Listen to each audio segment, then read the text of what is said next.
It should be obvious that the size of a population brings about unique struggles, and if the country is poor on top of that, those struggles increase exponentially.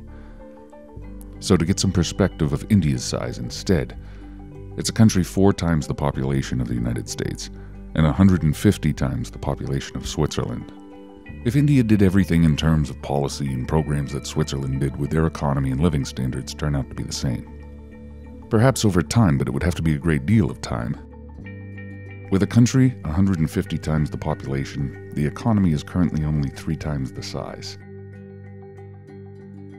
And that wealth and the government influence it purchases is locked up into a very few small groups of people.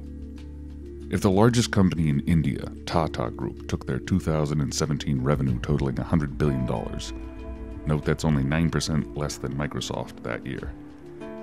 If they gave all of that income to Switzerland, the wealth per person of one of the richest GDP per capita nations would expand another 14%. And that's just one company, which also turns out to be about 4% of everything India produced that year. Now, what if Switzerland as a whole nation gave all of its revenue to India?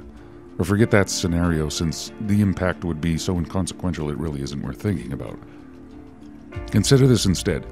If the entire world, every country on the planet, took all of the money produced in 2017 and gave all of it to India, they would still be $15,000 a head shy of what Switzerland produced that year.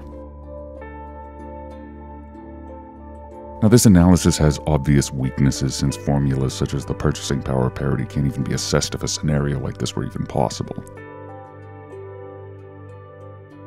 The objective is to stimulate thought and focus one's meditation towards the fact that size of a population complicates things.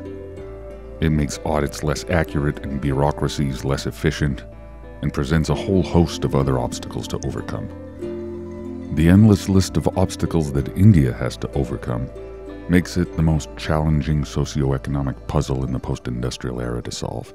We just don't have an example to follow when it comes to dealing with all of their difficulties.